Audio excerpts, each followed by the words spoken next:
नमस्ते, मेरे चैनल में आप सबों का स्वागत है। और यदि आप पहली बार मेरे चैनल पे आए हैं तो सब्सक्राइब करना ना भूलें, और यदि आपको कंटेंट पसंद आए तो लाइक करना मत भूलिए। आज मैं जो नाटिका आपके समक्ष लेके आई हूँ वो है अंधेर नगरी चौपट राजा। आपने नाम सुना होगा, ये भारतेंदु हरिश्चंद्र की लिखी हुई है। देखिए, ये है पुस्तक। मैं पुस्तकों को बहुत संभाल के रखती हूँ। इस मामले में मैं बहुत कंजूस हूँ, किसी को नहीं देती हूँ। चलिए देखते हैं। ये अंधेर नगरी चौपट राजा, लेखक इसके भारतेंदु हरिश्चंद्र हैं। ये पुस्तक का संपादन किया है डॉक्टर ब्रज कुमार मित्तल ने, और ये जय भारती प्रकाशन इलाहाबाद की पुस्तक है। ये मात्र 15 रुपए की पुस्तक है, आप देख सकते हैं। ये मात्र 15 रुपए की पुस्तक है। 15 रुपए में इतना अच्छा साहित्य कहाँ पढ़ने को मिलेगा आपको। तो आइए हम लोग चलते हैं और इसका आनंद लेते हैं। बहुत मज़ेदार है ये अंधेर नगरी चौपट राजा, टके शेर भाजी टके शेर खाजा। देखिए, यहाँ पे इस प्लेटफॉर्म पे हम लोग मनोरंजन के लिए आए हैं, और इसीलिए जो नाटक है उसके पूरे इतिहास को बताना मेरा ध्येय नहीं है, लेकिन फिर भी कुछ भूमिका तो बनती है। लेकिन यदि कुछ लोग ऐसा चाहते हैं कि ठीक है, जो ये हमारे यहाँ ये परंपरा आई नाटकों को लिखने की, वो कैसे आई और उसका क्या इतिहास है, यदि वो चाहते हैं कि मैं इसके बारे में उनको बताऊं तो मैं अलग से एक वीडियो बनाऊंगी। और जो लोग ऐसा चाहते हैं वो कमेंट बॉक्स में लिखिएगा कि वो नाटक के इतिहास को जानना चाहते हैं। पर फिलहाल हम लोग इस बुक को पढ़ेंगे। बहुत ही मज़ेदार है ये। और दरअसल ये रचना जो अंधेर नगरी चौपट राजा है, तो ये भारतेंदु की रचना ना तो रंगमंच या तकनीक या फिर कथ्य शिल्प किसी में भी कुछ चमत्कार दिखाता है, बल्कि ये अत्यंत ही सिद्धांतहीन और सरल रचना है। और इसको लिखने के लिए भांड शैली का प्रयोग किया गया है, जो उस समय लोगों की जो प्रचलित भाषा थी जिसमें वो बातचीत करते थे, देहाती मिक्स भाषा जो होती, उसी का प्रयोग किया गया। इसमें भाषा की बहुत सुंदरता देखने को आपको नहीं मिलेगी, पर वो जो लोक भाषा का प्रयोग है वो अपने आप में बहुत खूबसूरत है। दूसरी बात कि जब इसमें कोई चमत्कार ऐसा है नहीं और इसको लोक भाषा में लिखा गया, तो फिर ये कालजयी रचना कैसे बन गई। ये उस समय भी सामयिक थी जब इसको लिखा गया, और आज़ादी के बाद भी सामयिक थी, और आज के संदर्भ में भी आप देखेंगे कि ये बहुत ही सामयिक रचना है। तो क्या होता है कि जब कथाकार जो होता है, रचनाकार जो होता है, जब इसे जनजीवन से जोड़ देता है और जनजीवन के भाषा और शैली का प्रयोग करता है, तो कोई भी रचना जो है ना वो कालजयी बन जाती है। दूसरी बात कि नाटक में सबसे महत्वपूर्ण दर्शक होता है, और दर्शक के मन पे यदि रचना छाप छोड़ती है, यानी कि रचनाकार ने यदि दर्शकों को रचना से जोड़ दिया, तो समझिए कि वो कालजयी रचना बन गई। और तीसरी और महत्वपूर्ण बात ये है कि हमारे समाज के जो शाश्वत मूल्य हैं, यदि कोई रचना इन शाश्वत मूल्यों को स्थापित करती है, तो वो रचना जो है वो सनातन रचना बन जाती है। यानी वो पहले भी इम्पॉर्टेंट थी, आज के संदर्भ में भी इम्पॉर्टेंट है, और आने वाले समय में भी जो हिंदी साहित्य को समझना और पढ़ना चाहते हैं उनको बहुत मज़ा आएगा इसको पढ़ के, और वो इसे पढ़ेंगे क्योंकि ये है ही बहुत ही मज़ेदार। एक मूर्ख और अन्यायी राजा के न्याय करने का ढंग और उस राज्य की व्यवस्था के चित्रण को प्रस्तुत करना ही इसका सबसे बड़ा ध्येय है।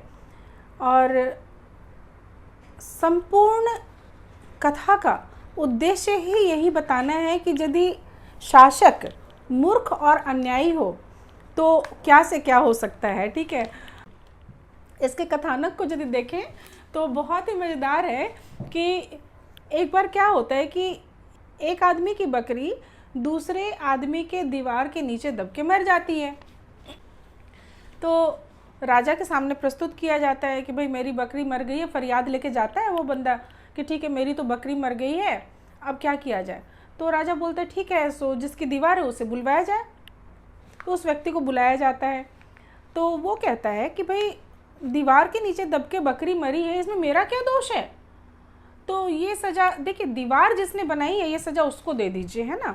तो इस तरह से जो है वो सज़ा का क्रम बदलते चले जाता है, और ये सज़ा कभी भिस्ती को, फिर चूने वाले को, फिर गड़ेड़िए को मिल जाती है मौत की सज़ा, ठीक है। लेकिन अंततः ये सज़ा कोतवाल को मिलती है। और पर यहाँ भी एक समस्या हो जाती है, कोतवाल को जब ये सज़ा मिलती है तो उसका जो गर्दन होता है ना, वो फांसी के फंदे के अनुरूप नहीं होता है। फांसी का फंदा ज़्यादा बड़ा होता है और कोतवाल की गर्दन पतली होती है। तो अब ये समस्या उठी कि ठीक है, जो फांसी का फंदा है जितना मोटा है, उतने मोटे गर्दन वाले व्यक्ति को ढूंढ के लाया जाए। तो अब फिर से शुरुआत हो जाती है खोजने की कि ठीक है, पूरे राज्य में कौन व्यक्ति ऐसा है जिसकी गर्दन जो है वो उतनी मोटी है जितना मोटा फांसी का फंदा है, ताकि उसे सज़ा दी जाए। अंततः महंत जी का जो चेला था गोवर्धन, उसको पकड़ के लाया जाता है और उसे सज़ा दी जाती है। फिर वो अपने गुरु को याद करता है, जो गुरु ने उन्हें बताया था कि ठीक है, जब कभी कोई समस्या आए तो मुझे याद करना। और उसके बाद वो अपने गुरु को याद करता है। फिर गुरु आते हैं और फिर कुछ एक ट्रिक सी बात होती है, वो राजा के कान में कुछ कहते हैं, और इसके बाद राजा के कान में ये कहते हैं कि ये जो साइथ है, इस समय में जो अपनी जान देगा वो सीधे स्वर्ग को जाएगा, सीधे बैकुंठ धाम जाएगा। तो अब राज्य के जितने, भाई राजा जैसा था वैसे ही उसके और भी अधिकारी थे, तो अभी सभी में एक होड़ सी मच गई कि ठीक है, मैं फांसी पे चढ़ूँगा, मैं फांसी पे चढ़ूँगा। और अंततः जो है वो राजा बोलता है, नहीं नहीं, राजा मैं हूँ, मैं फांसी पे चढ़ूँगा। तो इस तरह से क्या होता है कि एक आप कह सकते हैं कि मूर्ख और अन्यायी राजा का अंत होता है, और जनता जो है वो उसके शासन से मुक्त होती है। इसको थोड़ा सा पढ़ते हैं ताकि थोड़ा सा और मज़ा आए, है ना। उस समय की लोक भाषा को देखते हैं, कैसा मज़ा आता है। एक्चुअली ये जो पुस्तक है अंधेर नगरी, ये एक छोटी सी नाटिका है ना, लघु नाटिका जिसे कहते हैं। और लघु नाटिका में इसमें कुल मैं बताती हूँ, कुल 5 अंक हैं, कुल 5 अंक हैं। तो देखते हैं कितने दिनों में हम लोग इसको पूरा करते हैं, है ना। तो मैं पढ़ती हूँ, आप लोग सुनिए, बहुत मज़ा आएगा। अंधेर नगरी चौपट राजा, टके शेर भाजी टके शेर खाजा। यानी कि ये एक ऐसी नगरी की कहानी है जहाँ पे अंधेर नगरी कहने का मतलब कि वहाँ के शासन व्यवस्था सुचारू रूप से नहीं चलती हो, जहाँ ऐसी नगरी जहाँ पे कि वस्तु के महत्व को नहीं समझा जाता और सभी वस्तु को एक ही जैसा समझा जाता है और उसका मूल्य एक जैसा। मतलब कहाँ तो भाजी यानी कि सब्जी और कहाँ खाजा एक अच्छी मिठाई, उन सब का मूल्य बराबर है। तो आप जो नाटक है इसके नाम से ही आप समझ सकते हैं कि इसका क्या कथानक हो सकता है। तो अंधेर नगरी चौपट राजा, टके शेर भाजी टके शेर खाजा। पहला अंक, स्थान बाह्य प्रांत। महंत जी 2 चेलों के साथ गाते हुए आते हैं। सब मिल के गा रहे हैं कि राम भजो राम भजो राम भजो भाई, राम भजो राम भजो राम भजो भाई, राम के भजे से गनिका तर गई, राम के भजे से गिद्ध गति पाई। राम के भजे से गनिका तर गई, गनिका मतलब नृत्य करने वाली को कहते हैं कि राम के भजे से गनिका तर गई, राम के भजे से गिद्ध गति पाई। राम के नाम से काम बने सब, राम के भजन बिना सब ही नसाई। राम के नाम से दोनों नयन बिनु, सूरदास भय कवि कुल राई। राम के नाम से घास जंगल की, तुलसी दास भय भजी रघुराई। राम के भजन की महिमा बताई गई है, जिसमें कि ये कहा गया है कि राम के भजन करने से जो नृत्यांगना थी उसको भी, वो भी तर गई, यानी उसे भी अपनी गति मिल गई, उसे भी अपना रास्ता मिल गया। और गिद्ध ने भी अपनी गति पाई, यानी कि उसे भी मोक्ष की प्राप्ति हुई। और सूरदास जो कि उनके आँख नहीं थे, नयन के बिना ही थे वो, तो फिर भी वो एक बड़े कवि माने जाते हैं। और तुलसीदास भी बहुत बड़े कवि माने जाते हैं। क्यों? क्योंकि उन सबों ने राम को भजा।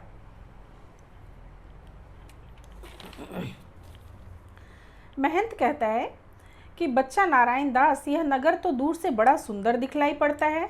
देख कुछ भिक्षा उक्षा मिले तो ठाकुर जी को भोग लगे, और क्या। नारायण, गुरुजी महाराज, नगर तो नारायण के आश्रय से बहुत ही सुंदर जो है सो, पर भिक्षा सुंदर मिले तो बड़ा आनंद होए। महंत, बच्चा गोवर्धन दास तू पश्चिम की ओर जा और नारायण दास पूरब की ओर जाएगा। देख जो कुछ सीधा सामग्री मिले तो श्री शालग्राम जी का बाल भोग सिद्ध हो। गोवर्धन, गुरुजी मैं बहुत सी भिक्षा लाता हूँ, यहाँ के लोग तो बड़े मालवार दिखलाई पड़ते हैं, आप कुछ चिंता मत कीजिए। महंत कहते हैं कि बच्चा बहुत लोभ मत करना, देखना हाँ लोभ पाप को मूल है, लोभ मिटावत मान। लोभ पाप को मूल है, लोभ मिटावत मान। लोभ कभी नहीं कीजिए या में नरक निदान। और ये गाते हुए सब जाते हैं। तो यहाँ पे देखिए जो एक नई नगरी में ये लोग आए हैं और भिक्षाटन की एक परंपरा रही है। पहले के समय में मैं बताऊं तो भिक्षा जो मांगने की परंपरा थी वो कहीं ना कहीं अपने अहम को, ऐसा नहीं था कि जो लोग सन्यासी होते थे वो अच्छे घरों से नहीं होते थे, वो अच्छे घरों से होते थे, लेकिन भिक्षाटन की परंपरा के पीछे अहम का नाश करना एक मूल उद्देश्य था। तो यहाँ भी नारायण दास हैं, महंत दास हैं और मतलब दो चेले हैं और महंत जी हैं और तय हो रहा है कि ठीक है इस नगरी में अलग अलग जगह पे वो कुछ दान और कुछ भिक्षा के लिए जाएंगे। अब देखिए एक सीधा सामग्री शब्द का प्रयोग हुआ है।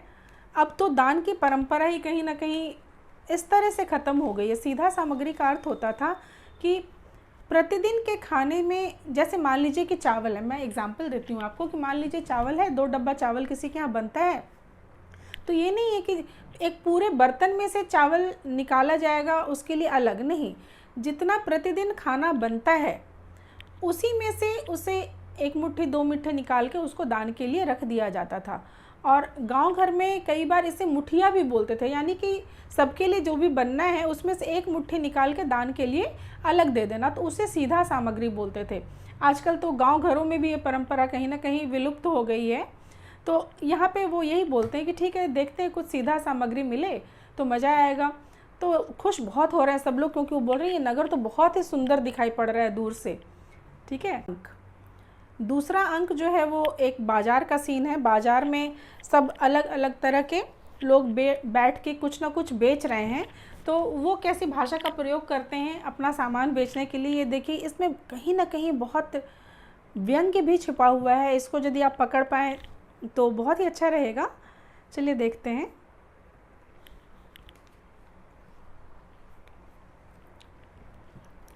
कबाब वाला, कबाब गर्मा गर्म मसालेदार, कबाब गर्मा गर्म मसालेदार, 84 मसाला 72 आँच का कबाब गर्मा गर्म मसालेदार। खाए सो होंठ चाटे, ना खाए सो जीभ काटे, कबाब लो कबाब का ढेर बेचा टके सेर, कबाब का ढेर बेचा टके सेर। घासीराम, चने जोर गरम, चने बनावे घासीराम, जिनकी झोली में दुकान। चना चुरमुर चुरमुर बोले, बाबू खाने को मुँह खोले, चना खावे तौकी मैना, बोले अच्छा बना चबेना। ये तौकी मैना उस समय की नृत्यांगनाओं का नाम है। चना खाए गफूरन मुन्ना, बोले और नहीं कुछ सुनना। चना खाते सब बंगाली, जिनकी धोती ढीली ढाली। चना खाते मियाँ जुलाहे, दाढ़ी हिलती गाह बगाहे। चना हाकिम सब जो खाते, सब पर दूना टिकस लगाते, चने जोर गरम टके सेर टके सेर। तो आप देखिए कि कबाब वाला जो था वो भी अपना कबाब टके सेर में बेच रहा था, और जो चना वाला था वो भी अपना चना जो है वो टके सेर में बेच रहा था। और साथ ही साथ वो समाज के हर वर्ग के लोग उसके चने को खाते हैं। और आप देखते हैं कि चना हाकिम शब्द से यहाँ तात्पर्य ब्रिटिश साम्राज्य से है, जिसके बारे में एक व्यंग्य है कि वो लोग जब चना खाते हैं तो फिर वो दूना टैक्स लगाते हैं। नरंगी वाली, नरंगी ले नरंगी, सिलहट की नरंगी, बुटवल की नरंगी, रामबाग की नरंगी, आनंद बाग की नरंगी। भाई नींबू से नरंगी, मैं तो प्रिय के रंग नारंगी, मैं तो प्रिय के रंग नारंगी, मैं भूली लेकर संगी। नरंगी ले नरंगी, कवला नींबू मीठा नींबू, रंग तरा संग तरा, दोनों हाथों लो, नहीं पीछे हाथ ही मलते रहोगे। नरंगी ले नरंगी, टके सेर नरंगी। ध्यान देने की बात यह है कि इस बाज़ार में जितने भी विक्रेता हैं जो अलग अलग सामान बेच रहे हैं, वो सभी सामान टके सेर बेच रहे हैं, चाहे वो कुछ भी हो, चाहे फल हो, सब्जी हो, कुछ भी चीज़ हो, चूरन हो, कुछ भी हो, सब कुछ वो टके सेर बेच रहे हैं।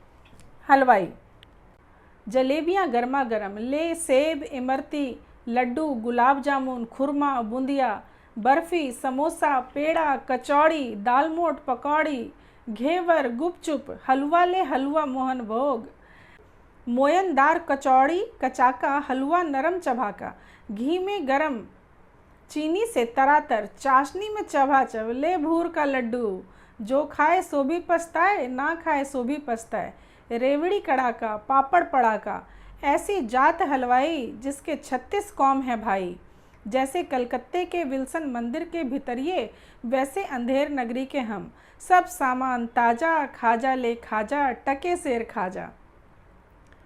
कुजड़िन, कुजड़िन सब्जी बेचने वाले को बोलते हैं। तो कुजड़िन भी क्या क्या सब्जी बेच रही है और हर सब्जी का भाव वही है कि टके सेर भाजी, टके सेर खाजा।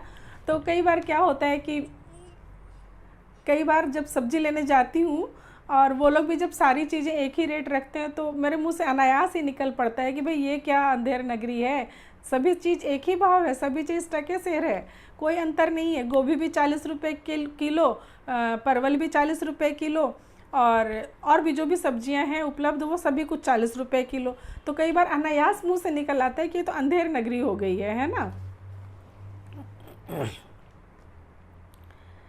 तो कुजड़िन क्या कहती है कि ले धनिया, मेथी, सोआ, पालक, चौराई, बथुआ, करेमू, नेनुआ, नोनिया, कुल्फा, कसारी, चना, सरसों का साग, मरसा ले मरसा, ले बैगन, लोहा, कोहड़ा, आलू, अरुई, बंडा, नेनुआ, सूरन, राम तरोई, तरोई मुरई, ले आदि मिर्चा, लहसुन, प्याज, टिकोरा, ले फालसा, खिरनी, आम, अमख्त, निबुआ, मटर, होरहा, जैसे काजी वैसे पाजी, रैयत राजी, टके सेर भाजी, ले हिंदुस्तान का मेवा, फूट और बैर। ये देखिए, शायद आप समझ गए होंगे इस व्यंग्य को, इस कितनी साधारण भाषा में कितनी बड़ी बात कह दी गई है। ले हिंदुस्तान का मेवा, फूट और बैर।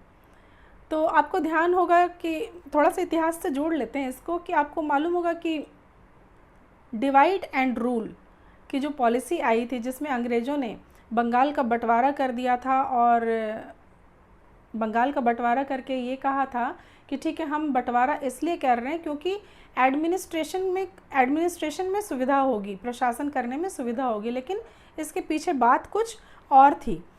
तो ये उसी समय की बात कही जा रही है कहीं ना कहीं कि ले हिंदुस्तान का मेवा, फूट और बैर। फूट भी एक प्रकार का फल होता है और बैर भी एक प्रकार का फल होता है, लेकिन इसको कितने अच्छे से इस तरीके से लिखा गया है कि आपको ये समझ आ जाएगा कि ये सिर्फ सब्जी नहीं बेचा जा रहा है, बल्कि बहुत बड़ी बात कही जा रही है, जिसको जो समझ ले वो उस पर अमल कर ले। मुगल, बादाम, पिस्ते, अखरोट, अनार, बिही दाना, मुनक्का, किशमिश, अंजीर, आबजोश, आलू बुखारा, चिलगोजा, सेब, नाशपाती, बिही, सरदा, अंगूर का पिटारी, हमारा ऐसा मुल्क जिसमें अंग्रेज का भी दांत कट्टा हो गया, नाहक और रुपया खराब किया, बेवकूफ़ बना। हिंदुस्तान का आदमी लक लक, हमारे यहाँ का आदमी बुम्बक बुम्बक, लो सब मेवा टके सेर। पाचक वाला पढ़ लेते हैं हम लोग। और चूरन अमल बेद का भारी, चूरन अमल बेद का भारी, जिसको खाते कृष्ण मुरारी, चूरन अमल बेद का भारी, जिसको खाते कृष्ण मुरारी, मेरा पाचक है पचलोना, जिसको खाता श्याम सलोना। चूरन बना मसालेदार, जिसमें खट्टे की बहार, मेरा चूरन जो कोई खाए, मुझको छोड़ कहीं नहीं जाए। हिंदू चूरन इसका नाम, बिलायत पूरन इसका काम। चूरन जब से हिंद में आया, इसका धनबल सभी घटाया। कि चूरन ऐसा हट्टा कट्टा, कि ना दांत सभी का खट्टा। चूरन चना दाल की मंडी, इसको खाएंगी सब रंडी। चूरन अमले सब जो खाएं, दूनी रिश्वत तुरंत पचाएं। देखिए, चूरन के बारे में भी कहा जा रहा है कि ये भी एक व्यंग्य है। अमले यानी कि जो सरकारी कर्मचारी हैं उनके बारे में कहा जा रहा है कि वो जो रिश्वत लेते हैं और उस रिश्वत को कैसे पचाएंगे। तो भाई जो चूरन खाएंगे वो उस रिश्वत को भी पचा लेंगे। कि चूरन अमले सब जो खावे दूनी रिश्वत तुरंत पचावे, चूरन नाटक वाले खाते इसकी नकल पचा कर लाते। यानी नाटक की भी बात कही गई है कि स्वभावतः ऐसा होता था उस समय में कि नाटक में भी लोग नकल करते थे, और इस नकल के बारे में भी कहा जा रहा है कि भाई ये नकल को भी पचाएंगे कैसे। तो ठीक है भाई, चूरन खा लोगे तो जो कुछ भी नकल करके लाया हो वो भी पच जाएगा। कि चूरन सभी महाजन खाते जिससे जमा हजम कर जाते।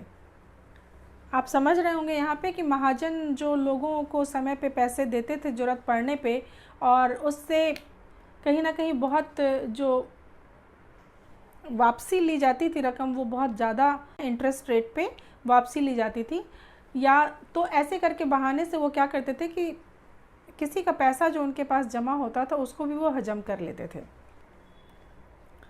कि चूरन सभी महाजन खाते जिससे जमा हजम कर जाते, चूरन खाते लाला लोग जिनको अकिल अजीरन लोग, चूरन खावे एडिटर जात जिनके पेट पचे नहीं बात, चूरन साहब लोग जो खाता सारा हिंद हजम कर जाता, चूरन पुलिस वाले खाते सब कानून हजम कर जाते, ले चूरन का ढेर बेचा टके सेर। तो आज हम यहीं तक रहने देते हैं, और अभी और भी लोग हैं सामान बेचने वाले मार्केट में, इनके बारे में हम लोग कल पढ़ेंगे कि ये लोग क्या क्या बेच रहे हैं। तो कल हम फिर से मिलते हैं। धन्यवाद मेरे साथ रहने के लिए।